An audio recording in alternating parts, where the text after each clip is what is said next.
부산 연산동 오피스텔 앞에 시민들이 몰려 있습니다. 경찰은 살인 혐의로 남성을 구속했습니다. 언니가 살해당했습니다.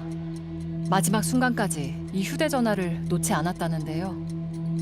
이 핸드폰이 지금 이제 언니가 없는 상황에서는 언니를 대신해서 말을 해줄 수 있는 수단인 거죠. 판도라의 상자가 열리는 것 같아서 무서웠다고 해야 되나? 안에 어떤 내용이 있을지 사실 모르니까. 언니는 왜 죽어야만 했을까? 휴대전화 속에 감춰진 죽음의 비하인드는 무엇일까요? 지난해 9월 112 종합 상황실로 전화가 걸려왔습니다. 긴급신고 112입니다. 제가 사람을 죽였습니다. 그게 무슨 내용이십니까? 제가 전 여자친구를 살해해버렸네요. 여자친구는 어디 있어요? 그 집에 있고 저는 나가지고 옥상에 있죠.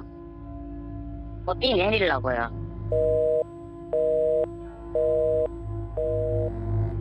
담담한 목소리로 살인을 고백한 남자는 건물 옥상에 앉아 있었습니다. 그날 남자를 목격한 분을 어렵게 만났는데요. 동네는 바람 뒤집혔지. 다 막아놨고 여기 사람들 쫙 뭐가 저기야. 저기만 쳐다보고 있습니다. 에어매트 오고 뭐 막 이러지. 거기 아마 한 30분 이상 되겠을까요?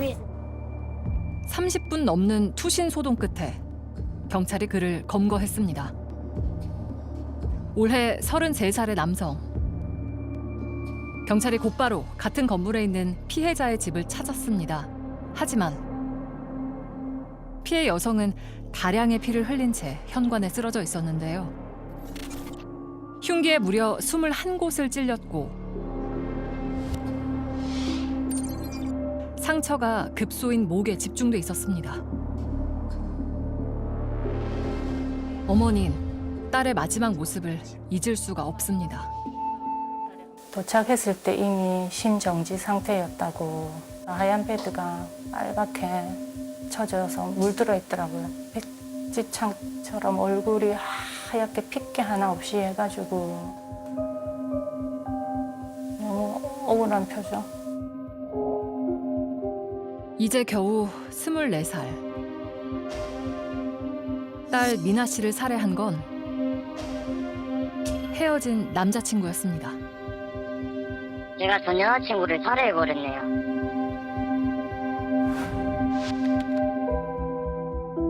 그런데 장례식장에서 여동생은 뜻밖의 물건을 받았습니다. 언니 장례 치를 때 휴대폰을 받았는데 완전 피 범벅이었어요. 피 범벅인 상태 휴대폰을 그냥 지퍼백에 넣어서 그냥 덜렁 주더라고요. 살해되던 순간까지 언니가 갖고 있던 휴대전화였습니다. 이게 언니 휴대폰인데 사망하기 직전까지 바로 쓰던 핸드폰입니다. 저는 휴대폰을 열면은 중요한 자료가 많을 거라고 생각하고 있었어요. 휴대폰에 있는 내용을 포렌식을 해달라 경찰한테 요청을 했는데 그건 자기들이 해줄 수 없는 일이라고 하면서 그냥 돌려주더라고요. 핸드폰을 풀어야겠다라는 생각밖에 없어서 그냥 일단 사설 업체를 찾아갔죠. 포렌식으로 열린 휴대전화엔 충격적인 영상이 담겨 있었습니다.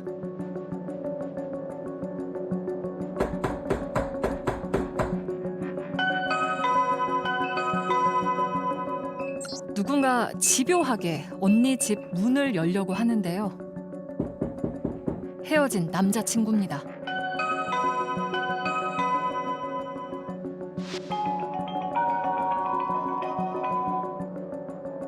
이런 영상이 한두 개가 아니었습니다. 언닌 얼마나 두려웠을까요? 제가 느끼는 고통인 것처럼 저도 너무 힘들었던 것 같아요. 이렇게까지 심한 줄은 모르고 있었어요. 초인종 테러가 시작된 건 지난해 3월 22일. 무슨 일이 있었던 걸까요? 여동생은 언니의 다급한 SOS를 받은 기억을 떠올렸습니다.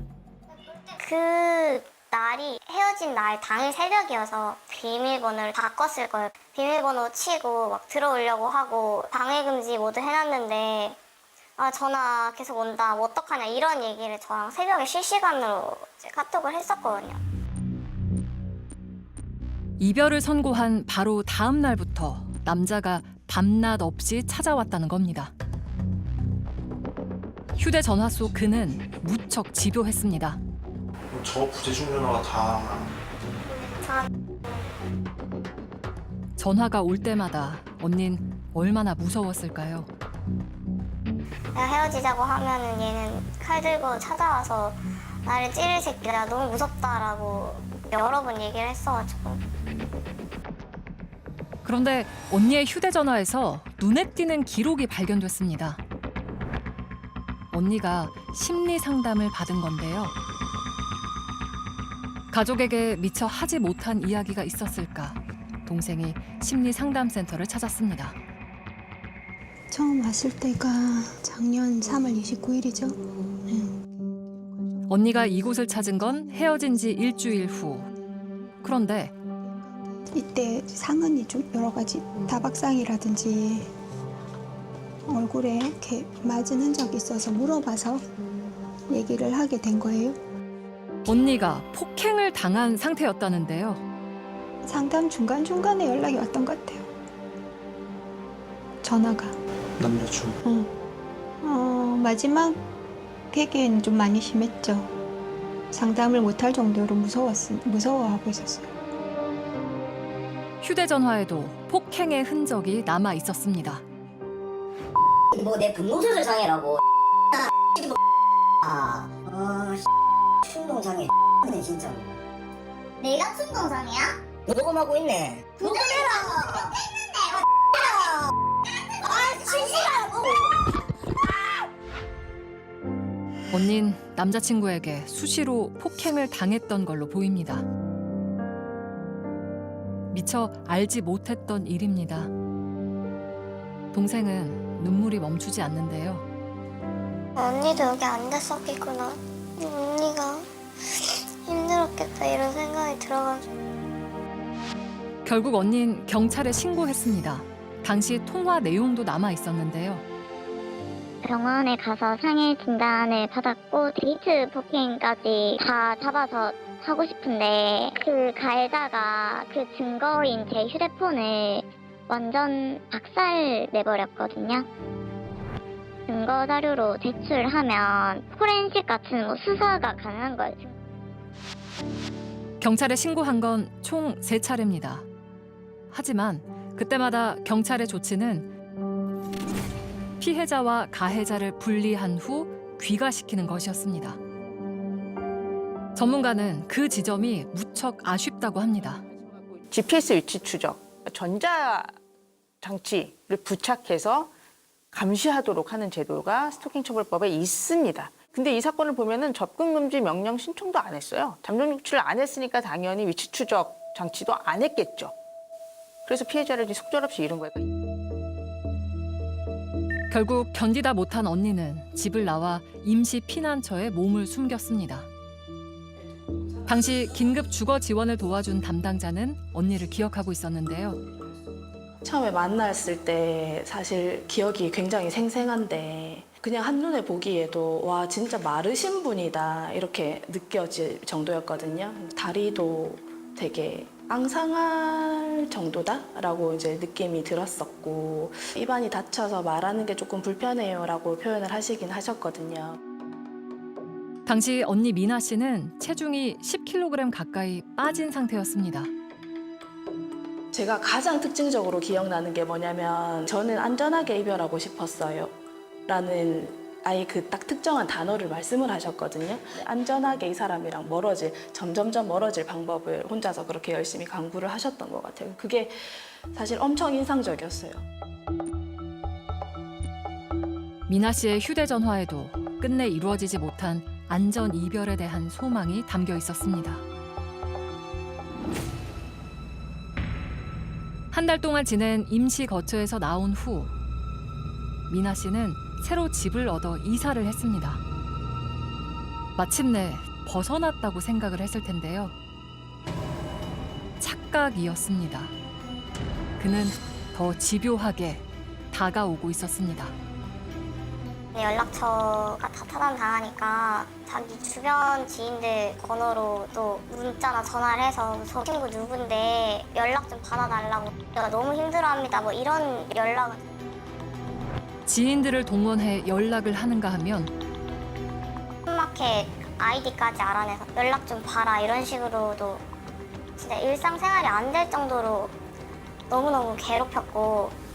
어떻게 해서든지 그러니까 알바하는 사장님 번호도 막 알아가지고 하고 한번 만나게 해달라고 할 정도로 어떻게 해서든 방법과 수단을 안 가리고 자기가 뭔가를 하기 위해서 다 그렇게 하더라고요. 급기야 미나 씨를 만나게 해달라며 친구를 직접 찾아왔다고 합니다. 친구는 그날 일을 생생하게 기억하고 있습니다. 계속 연락이 안 되니까 그 전 남자친구가 저한테 연락이 온 거예요. 와가지고 이제 제발 다시 만나게 해달라고, 연락이 너무 안 된다. 제 폰으로도 한번 연락 계속 해보고 싶어 하고, 그냥 계속 그렇게 하소연 듣고 하다가 이제 마지막쯤에는 그 사람이 이제 무릎을 꿇으면서 울면서 얘기를 하더라고요, 저한테. 한 번만 다시 만나게 해주면 살다가 뭐 죽이고 싶은 사람이 있으면 한 명은 자기가 죽여준다고. 그때까지만 해도 사실 뭐 말도 안 되는 소리 그냥 한다고 생각하고, 아 뭐 그 말도 안 되는 소리냐 이렇게 이제 이렇게 세워가지고 이제 보냈죠, 그때는. 죽음의 그림자는 시시각각 다가오고 있었습니다. 사건 당일 그가 왔습니다. 엘리베이터를 두고 계단으로 향하는데요. 어두운 계단에 앉아 무려 4시간 동안 문이 열리기를 기다렸습니다. 안타깝게도 그때가 오고야 말았습니다. 미나 씨가 배달 음식을 시킨 건데요. 그가 대신 결제를 한 후 음식은 다시 기사에게 돌려줍니다. 깜짝 이벤트를 할 거라며 음식을 문 앞에 두고 가달라고 요청한 겁니다. 잠시 후 문이 열리고 남자가 미나 씨를 향해 달려듭니다.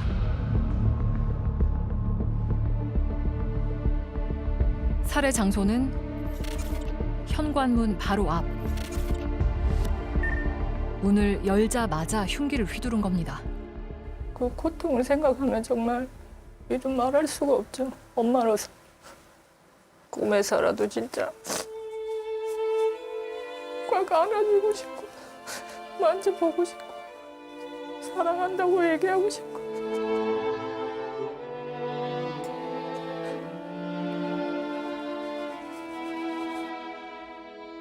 혼자서 얼마나 아팠을까요? 혼자서 얼마나 힘들었을까요? 매일 보고 매일 밤에 울어요. 보고 싶어서. 딸이 처참하게 살해된 후 어머니의 삶도 무너졌습니다. 이거는 자기 전에 먹는 수면제랑 오전에 먹는 우울증약, 또 이거는 암 수술 받고 먹는 호르몬 억제제. 네. 어머니는 현재 암 투병 중입니다. 하지만 딸을 죽인 그놈에게 합당한 처벌이 내려질 때까지 어떻게든 버텨낼 겁니다. 지난 4월 전 남자친구에 대한 판결이 내려졌습니다. 징역 25년, 위치 추적 장치 10년 부착 명령. 그런데 판결문 어디에도 스토킹에 대한 내용이 없습니다. 심지어 검찰은 스토킹 혐의에 대해 기소조차 하지 않았다는데요. 왜일까요? 그냥 살인으로 그냥 기소한 거죠. 병합 사건으로 안 하겠다라는 거죠. 경찰 수사기관 뭐 이런 데에서 그게 큰 발목일 거예요. 그 연인 관계에 스토킹 적용하는 게 그게 맞냐? 헤어진 지 얼마 안 됐기 때문에 뭔가 할 말이 남아 있겠지. 자꾸 찾아가서 설득해보고 싶겠지. 이런 굉장히 안이한 생각으로 이 사건을 바라봤던 거죠. 검찰은 왜 스토킹 혐의로 기소하지 않은 걸까요? 그 이유를 물었습니다. 지금 저희가 접수된 거는 1월 달로 돼 있거든요. 이 사건만 있는 게 아니라 좀 더 긴급한 사건들이 많아서 그러신 것 같은데 검사님께서는 이제 기록 검토 중이시거든요. 10달이 지난 지금까지도 검토 중이랍니다. 그런데 더 기막힌 일이 벌어졌습니다. 그냥 그 당일에 바로 사건 조회하니까 항소장을 이미 냈더라고요. 바로 그냥 끝나자마자 바로 항소장 냈더라고요. 사실 항소를 해도 저희 쪽에서 먼저 항소를 해야 되는 게 맞는데 그러니까 사람을 죽여놓고 다시 사회에 나와서 살아갈 생각을 한다는 게 너무 어이가 없죠, 진짜. 대체 무엇이 억울해서 항소를 한 걸까요? 자신에게 내려진 처벌이 너무 무겁답니다. 반성하고 있으니 형을 깎아달라고요. 그는 수차례 반성문을 제출했는데요. 반성문의 수신인은 모두 존경하는 재판장님이었습니다. 판사한테만 반성문을 내놨더라고요. 뭐 미안하다. 다시는 이러지 않겠다. 저희 가족들한테 사과한 적도 한 번도 없거든요. 말로 반성한다고는 누가 못해요. 태도로서 전혀 그렇게 보이지 않는데 자꾸 반성을 한다고 하니까. 항소심 재판이 시작됐습니다. 어머니는 꼭 전하고 싶은 말이 있다는데요. 제 억울한 심정을 얘기를 해야 되겠다 싶어가지고 탄원서를 적어왔습니다. 죽기 전 우리 딸은 피고인에게 400회가 넘게 스토킹 피해를 입었고 급기야 치밀하게 범행을 계획한 피고인에 의해 잔인하게 살해되었습니다. 1심의 재판 과정을 돌이켜보면 지금도 그때 받은 상처가 아립니다. 부디 딸이 살해되기 전 겪어야 했던 고통도 양형에 반영해 주십시오.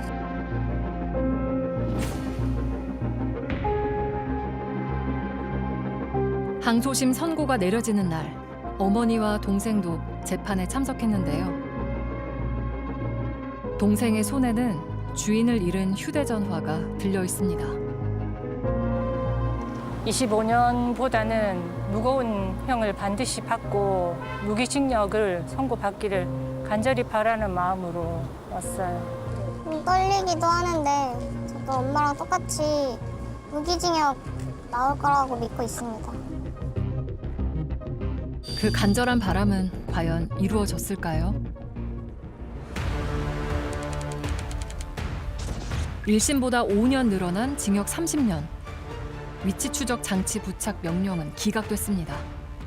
이런 범죄를 중단하는 데 있어서 가장 중요한 원칙은 가해자를 제재하는 겁니다. 가해자 그냥 마음대로 휘젓고 다니고 피해자 찾아다니고 쫓아다니고 결국 살해하고 이거 지금 첫 번째 일입니까? 가장 피해자에게 가혹하고 가장 가해자에게 관용스러운 국가가 바로 한국입니다. 전 남자친구는 형이 무겁다며 또다시 상고했습니다. 이 소식을 딸에게 어떻게 전해야 할까? 잘했지? 응? 엄마가 더 잘해주지 못해서 미안해.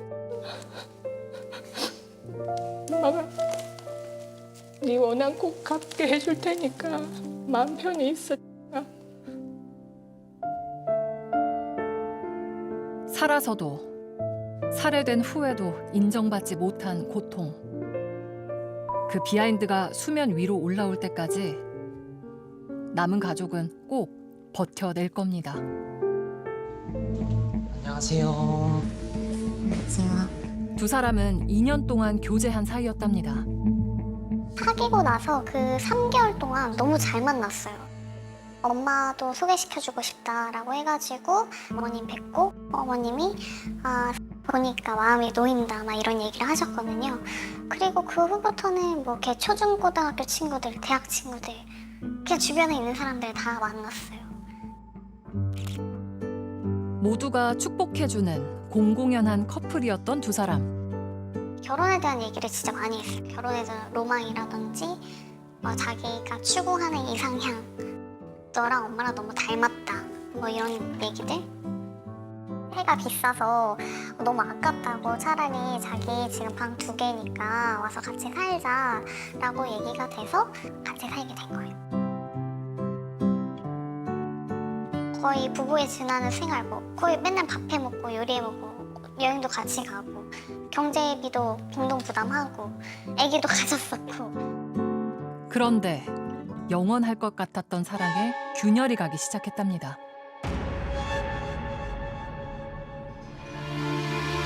그날을 시작으로요. 자동차 극장을 영화를 보러 갔어요. 근데 밤 12시 넘어서 이제 여자 이름으로 카플레이가 연동돼 있으니까 이름이 딱 뜨는 거예요. 근데 전화를 안 받아요. 뭐지? 왜 안 받지? 아침에 일어나서 인스타에 막 비슷한 닉네임을 다 검색을 해서 그냥 느낌이 꽂히는 사람한테 들어가서 연락을 해보니까 여자친구라는 거예요. 알고 보니 남자친구에게 다른 여자들이 있었다는데요.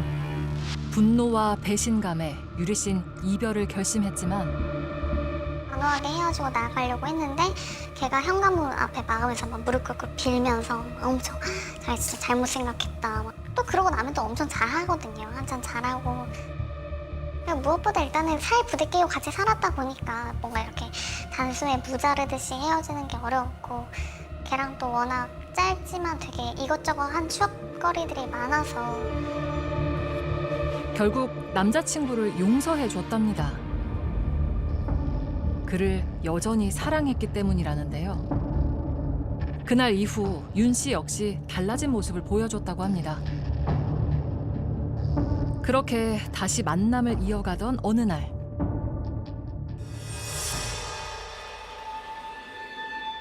걔가 핸드폰을 하다가 잠이 든 거예요. 그 핸드폰을 살짝 빼가지고 카톡에 일단 들어가 봤더니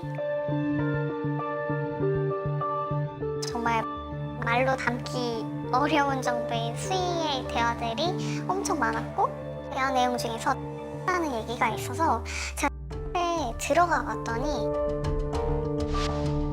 윤 씨가 자신의 SNS에 올린 게시글 내용은 충격 그 자체였습니다. 게다가 여자 나체 사진의 영상들이 올라와져 있었고 그 영상들 속에 유리 씨도 있었답니다. 안에 그 로고가 박혀 있었고 그게 저인 거예요. 한두 개가 아니었다고 하는데요. 곧바로 남자친구에게 따져 물었습니다. 너 이거 진짜 내가 아니야? 봐봐 네가.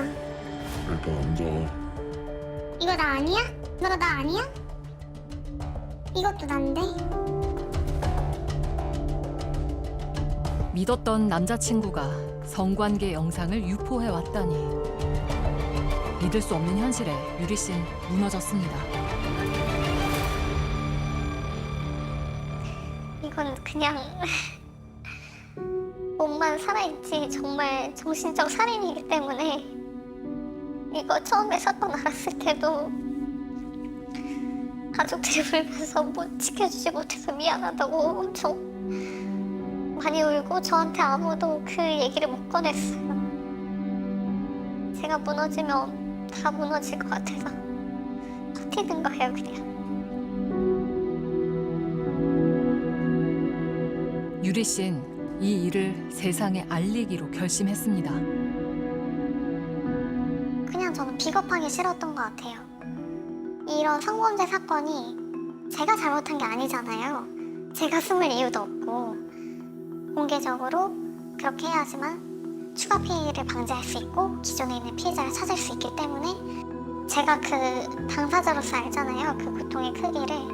근데 이거를 누군가가 또 이런 걸 겪는다? 진짜 말도 안 되는 것 같아요.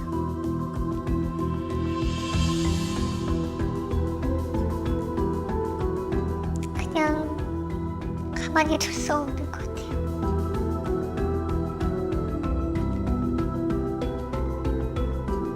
고통스럽지만 사건을 직시하고 다른 피해자들을 찾아내기로 한 건데요. 그렇게 SNS에 글을 올렸고 다른 여성들에게서 연락이 왔습니다. 당연히 이제 처음 듣는 사실이고 이것도 이제 뒤에 아는 사실이니까 저도 엄청 떨리고 좀 무서웠단 말이에요. 당연히 제 영상이 있을까봐. 일단 제가 발견한 것만 다 합치면은 대략 50개는 될 것 같고, 그리고 정말 막 잤다고 하는 사람은 진짜 한 60명 되는 것 같고.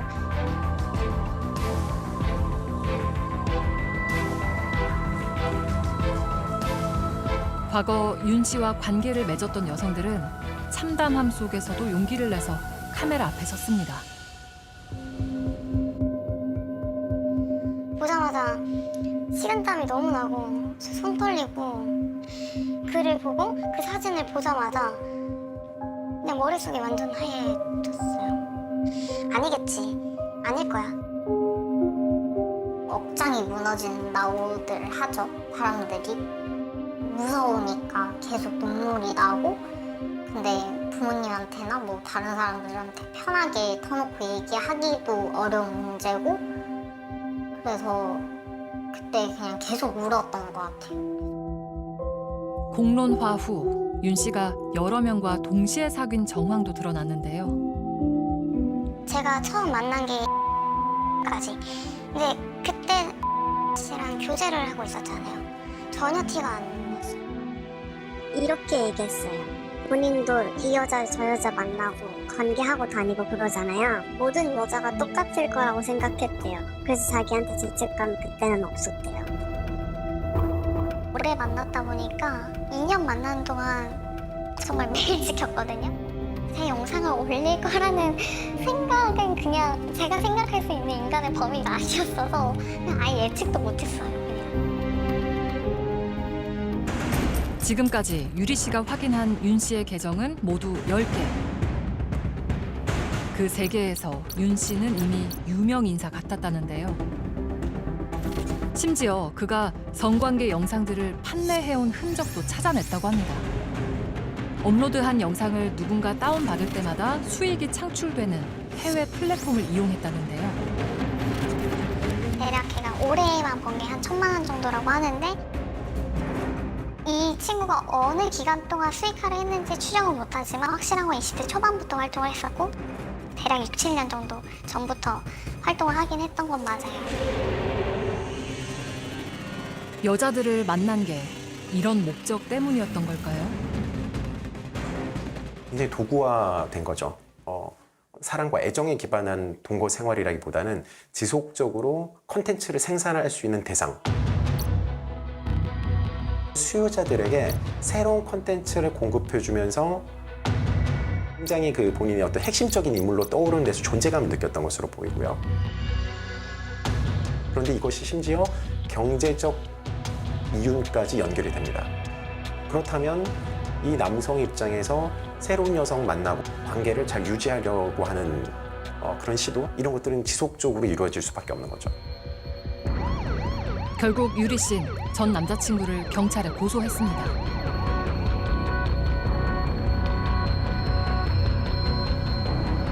윤 씨 역시 유리 씨를 명예훼손 혐의로 고소한 상황인데요.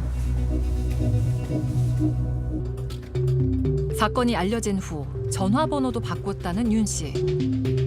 그는 지금 어디에 있는 걸까요? 피해 여성들의 주장에 대해서 윤 씨는 최근 이런 입장을 표했다고 합니다. 내가 너 영상을 올리거나 편집하거나 한 적 없어. 내가 일단 뭐 해킹을 당한 건지 뭔지 난 진짜 모르겠는데 아니야. 난 너 건 올린 적 없어. 영상이 어떻게 올라간 건지 모르겠고 자신의 SNS 계정이 누군가에게 해킹을 당한 것 같다고요.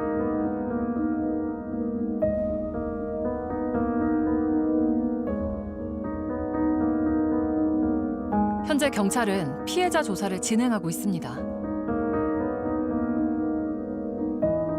우리가 만난 여성도 이날 조사를 받고 나오는 길이었습니다. 유포된 영상 속에서 자기 모습을 직접 찾아내야 하는 과정이 고통스럽기만 한데요.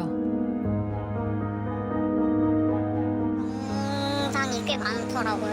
너무 충격적이고 지금 계속 조사 중이니까 조금만 기다려달라고 하시더라고요.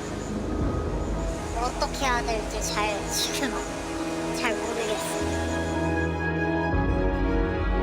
내 영상이 언제 어디서 어떻게 나타날지 여성들은 두렵다고 합니다. 모르잖아요, 걔가 더 갖고 영상을 갖고 있을지도 모르고 약간 불안하죠.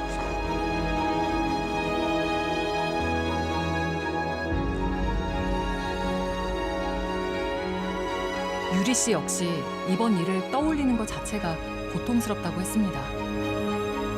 하지만 피해자 찾는 일을 멈출 순 없다는데요.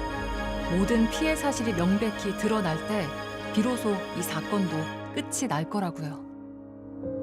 오래 걸릴 수 있죠. 근데 한번 시작했으니까 포기하면 안 되죠. 포기하면 시작한 게 의미가 없잖아요. 저는 제 손 안에서 통제 가능한 손에서 할 수 있는 최선을 다하려고 하는 것뿐이에요.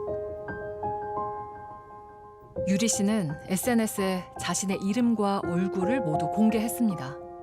그 용기에 다른 이들도 힘을 낼 수 있었다는데요. 진짜 마음이 안 좋은데 씨라서 그걸 할 수 있다고 생각을 해요. 항상 응원을 하고 도움은 많이 드리고 싶어요. 코로나 피해자분이 아니었으면 이렇게 먼저 얘기도 못하고 했을 것 같아요. 혼자만의 외로운 싸움이 되지 않기를 많은 이들이 마음을 보태고 있었는데요. 이 사건의 진실이 한치의 거짓 없이 드러나는 그날까지 함께 지켜보겠습니다. 저희 JTBC는 철인 3종에서 성폭행 사건이 발생했다는 의혹을 취재했습니다. 성폭행 의혹을 받는 가해 학생을 두둔하는 발언이 다수 있었습니다. 이 사건이 충격적인 이유는 또 있습니다. 지난 8월 스포츠계를 뒤흔든 사건이 세상에 알려졌습니다. 사건의 주인공 지민이는 오랜 고민 끝에 인터뷰를 수락했는데요. 꼭 해야 할 말이 있다고 했지만 막상 입이 떨어지지 않습니다. 저는 철인 3종을 하고 있는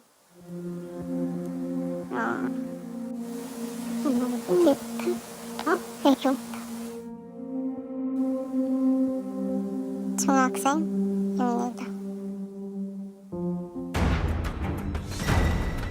지민이는 철인 3종 청소년 유망주로 꼽히는 선수였습니다. 우수한 선수들이 참여하는 동계훈련에 가게 됐는데요. 지민이를 이토록 힘들게 한 사건은 바로 이 합숙훈련에서 벌어졌다고 합니다. 여자 5명, 남자 5명 이렇게 대표 선발이 돼서 이제 다 같이 합숙을 해요. 이제 합숙 훈련하면서 다 같이 이제 실력도 기르고. 지난 1월 8일 훈련장에 갈 때까지만 해도 지민이는 기대에 부풀어 있었습니다. 그런데 합숙 둘째 날 밤 일이 벌어졌다고 합니다. 그 1월 9일 날 전화를 하고 있었는데 이제 문이 열려 있던 거예요. 선배 방 문이. 그래서 저는 이제 그냥 이렇게 쓱 보고 다시 지나갔거든요. 근데 저를 부르는 거예요. 누구세요? 선배가요. 방 안에 있던 선배가 지민이를 불러 세우더니 갑자기 손목을 붙잡더랍니다. 빨리 뿌리치고 나가야겠다는 생각이 들긴 했어요. 근데 손목을 딱 잡고 안 놔주는 거예요. 힘 쓰지 말라는 거예요. 그럼 손목 놔라 했더니 그냥 그대로 그냥 끄고 저 그냥 방 안으로 들어갔어요. 그렇게 끌려 들어간 선배의 방에서 성폭행을 당했다는 겁니다. 목격자도 증인도 없는 상황. 당시 선수들이 묵었던 숙소에 가봤는데요. 복도에 CCTV가 설치되어 있습니다. 그날의 상황이 담겨 있을까요? 지금부터는 그날의 실제 영상입니다. 지민이가 어느 방 앞으로 갑니다. 아까 말한 선배의 방인데요. 잠시 후 지민이의 팔이 방 안으로 당겨집니다. 들어가지 않으려고 버텨보지만 결국 방 안으로 끌려 들어가는 모습이 CCTV에 고스란히 담겨 있었습니다. 하지만 지민이는 누구에게도 도움을 청할 수 없었다는데요. 왜 도움 요청 못했는지 그때는 사실 잘 몰랐었어요. 되게 저한테 속상했어요. 왜 도움 요청을 못했지? 이런 생각을 했던 것 같아요, 그때. 그 이유를 엄마도 한참이 지나서야 알게 됐다는데요. 본인 얘기도 들어주지도 않는 감독한테 얘기를 할 수도 없었고 자기를 왕따시켰던 사람들한테 아무도 도움을 요청할 사람이 없었던 거예요. 지난 여름 하계 훈련 당시 지민이는 따돌림을 당했다고 합니다. 그래서 얘기를 꺼내봤자 아무도 자기 편이 돼주지 않을 것 같았다는데요. 선배가 약간 저를 약간 소외시킨 거에 대해서도 약간 주도를 했고 잘못하면 이제 또 하게 때처럼 될까 봐 다들 그 선배 말을 더 믿으니까 제 말보다는. 다음 날 밤 지민이에게 전화가 걸려왔습니다. 문제의 그 선배였는데요. 지민이는 용기를 내서 다른 동료에게 도움을 구해보기로 했습니다. 그리고 그의 조언대로 자는 척 연락을 받지 않았고 그날 밤을 무사히 넘겼다고 합니다. 하지만 다음 날 그 선배는 끈질기게 전화를 했답니다. 그날도 자는 척 넘기려 했다는데요. 하지만 그럴 수가 없었습니다. 저희 방 문을 두드린 다음에 계속 욕을 하고 그러니까 너무 무서워가지고 자는 척 숨어있던 지민이에게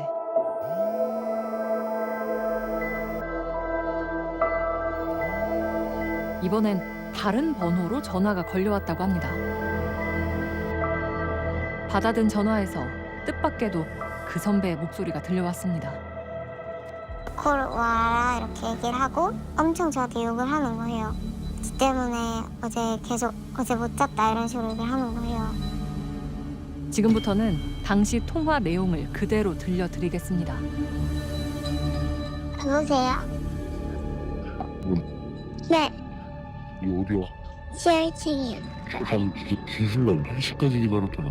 아니 뒤질래? 왜요? 이건 뒤에 나와. 여기 살짝 발톱 났어. 아니 쳐 오라고. 진짜 오늘도 안 오면 손절한다 이렇게 얘기를 하는 거예요. 다시 그 하계 때처럼 돌아갈까 봐 너무 무서워가지고 그냥 그게 너무 무서워서 또 갔던 것 같아요. 다시 또 따돌림을 당할까 두려워서 선배의 방으로 향할 수밖에 없었다는데요. 그날 두 번째 성폭행이 벌어졌다고 합니다. 지민이는 충격적인 얘기를 듣게 됐다는데요. 오늘 와라 이런 식으로 얘기를 해서 안 오면 사진 찍은 거 뿌려버리겠다 이런 식으로 얘기를 한 거예요. 지민이의 나체 사진을 유포하겠다고 협박했다는 겁니다. 그냥 너무 무서웠어요. 그 상황 자체가. 당장이라도 뛰어내리고 싶어가지고. 근데 또 죽기는 너무 무섭기도 하고.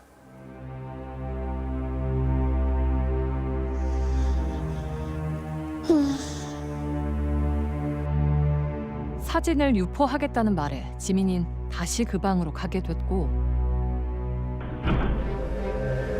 더 충격적인 일이 일어났다고 합니다. 그 제 배 위에 앉았거든요.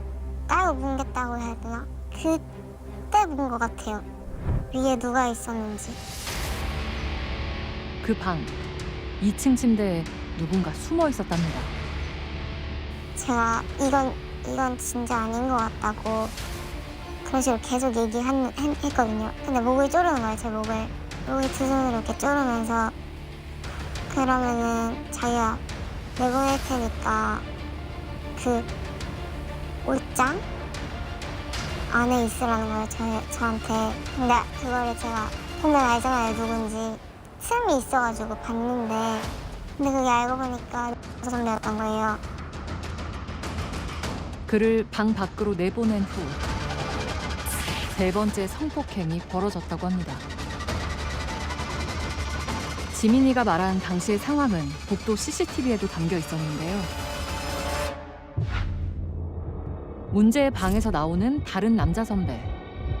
그런데 웬일인지 자기 숙소로 돌아가지 않고 다시 그 방으로 다가갑니다. 방 문에 귀를 대고 있는 듯 보이는데요. 그러다 자리를 피합니다.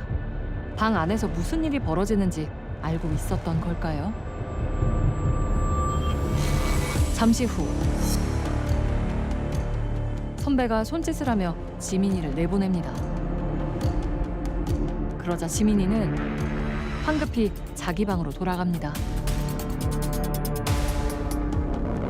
이 모든 상황을 다른 남자 선배는 지켜보고 있었던 듯합니다. 그렇게 그날 일은 그들만의 비밀로 남는 듯 했는데 다음 날부터 지민이의 모습이 담긴 사진이 아이들 사이에 퍼지기 시작했답니다. 제가 듣기로는 남자아이들이 영상을 보면서 행위를 따라하고 있었다. 그 행위를 여자아이들이 있는 데서 흉내를 냈대요. 근데 이거를 심각하게 느껴서 영상을 찍어서 여자애들한테 전달이 되면서 여자아이들이 트레이너한테 제보를 한 거죠. 사건을 인지한 철인 3종 협회는 곧장 조사에 착수했습니다. 그런데 현장에 달려온 지민이 부모에게 협회는 두 사람이 합의하에 관계를 가진 거라고 설명했다는데요. 그래서 이거 어떻게 하실 거냐 그랬더니 뭐 유포되면 안 되니까 뭐 삭제하는 게 어떻겠냐라는 식으로 얘기를 하셨다고. 그렇게 중요 증거일 수 있는 사진이 삭제가 됐고 지민이는 단 한 차례의 조사도 받지 않고 퇴소 조치됐다고 합니다. 뒤늦게 이 사실을 알게 된 부모님은 뭔가 잘못됐다는 생각이 들었다는데요. 저희 아이한테 물어본 사람이 아무도 없었던 거예요. 당사자잖아요. 당사자 얘기가 제일 중요한 거 아닌가요? 그것도 가해자한테만 물어보고 피해자인 저희 아이한테는 물어보지도 않았다는 거는 자기만의 그런 고정관념으로 사건을 처리한 거잖아요. 부모님이 이의를 제기하자 스포츠공정위원회가 열렸는데요. 성폭행 여부는 심의에서 제외됐습니다. 그리고 2개월 뒤 촬영물 유포를 이유로 선배는 자격정지 1년 6개월의 징계를 받았습니다. 그런데 지민이도 징계를 받았습니다. 체육인의 품위를 훼손했다는 게 이유였습니다. 남자 숙소에 들어갔기 때문에 품위 손상을 입혔다. 3개월 정지를 한 거죠. 성폭행을 당했다는 지민이가 왜 징계를 받게 된 건지 협회 관계자에게 물었습니다. 선수 같은 경우는 말대로 어떤 성적인 관계에 대한 징계가 아니었습니다. 협회 규정상으로 적용할 수 있는 거는 체육인의 품위 손상이죠. 위원들이 판단할 때는 조언을 봤을 때 어떤 강제성이 많이 없다라고 판단했기 때문에. 그렇다면 협회 측이 강제성이 없다고 판단한 이유는 무엇일까요?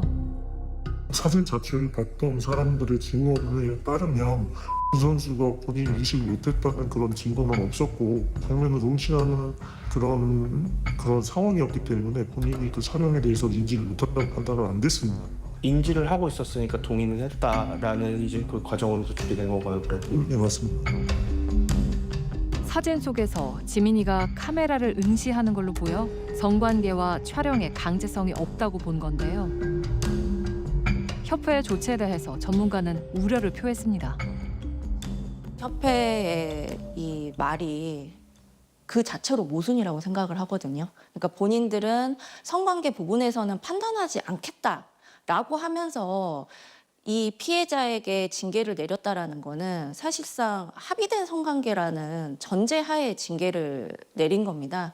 결국은 피해자의 진술을 외면했기 때문에 이런 이야기를 할 수 있는 거다라고 생각을 합니다. 그리고 협회의 대응이 시작부터 잘못됐다고 지적합니다.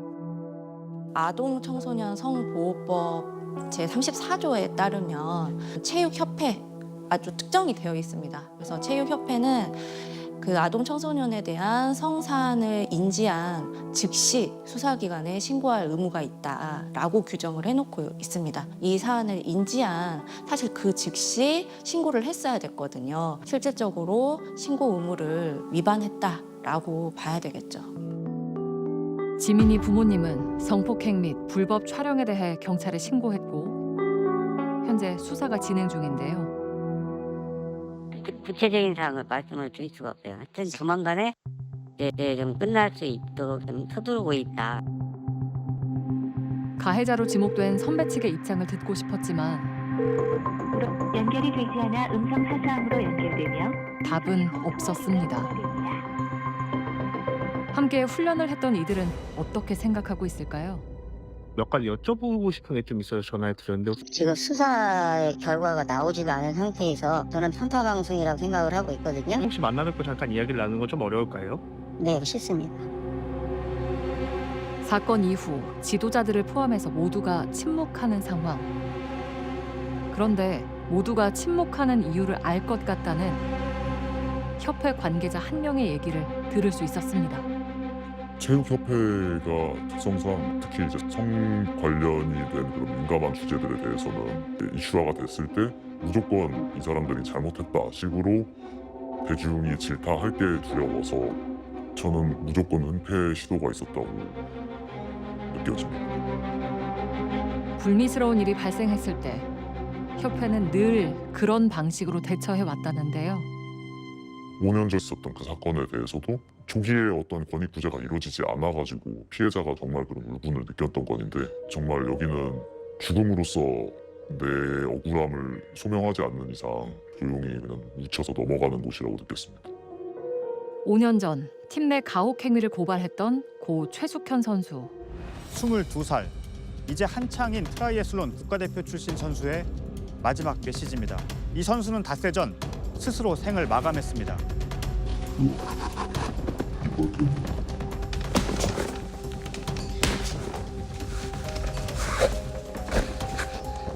일년까지 몸을 자유에 없어 알았어. 그건 내 돈이 아니야. 끝났다. 나하고 얘기할 일도 없어. 자. 최숙현 선수는 폭행뿐 아니라 성희롱에도 시달렸습니다. 이런 아픔을 여러 경로로 수없이 털어놨지만 돌아온 건 주변의 무관심과 가해자들의 뻔뻔한 태도였습니다. 신고도 해봤지만 협회는 번번이 외면했고 철인 3종 협회의 안일한 대처도 논란입니다. 선수들이 폭력에 노출돼 있고 개선이 필요한 상황이란 걸 이미 알고 있었으면서 문제없다는 김 감독의 말만 믿었던 협회는 결국 최숙현 선수를 보호해주지 못했습니다. 그렇게 최숙현 선수가 세상을 떠난 지 5년이 흘렀습니다. 최 선수의 아버지는 아직도 바뀐 것이 없다고 말합니다. 숙현이는 정신병자고 속된 말로 남자 밝힌다 해서고 이런 식으로 해갖고 완전 경찰까지 헷갈리도록 만드는 거야. 이게 아주 잘못된 스포츠 관행이에요. 그래. 취재 도중 협회가 입장을 밝혀왔습니다. 본 사건에 대해 은폐 혹은 축소 시도를 한 바 없으며 본 사건을 합의된 관계로 단정하거나 공식 판단한 사실이 없다. 사건 당시 선수의 심리적 충격을 고려하여 보호자와 협의하에 별도 면담을 진행하지 않았다. 공정한 결과를 도출하기 위해 추가 조사에 성실히 임하겠다는 입장을 밝혀왔는데요. 협회의 대응에 지민이는 어떤 마음일까요? 이제 약간 협회가 정신 차리고 잘 해결해줬으면 좋겠다는. 앞으로 하고 싶으신 게 있으세요? 저는 운동을 계속 하고 싶어요. 철인 3종 계속 하고 싶지만 뭔가 자신이 없어요. 그저 좋아하는 운동을 계속하고 싶다는 어린 선수를 위해서 우리 어른들이 할 수 있는 건 무엇일지 함께 고민해야 할 밤입니다.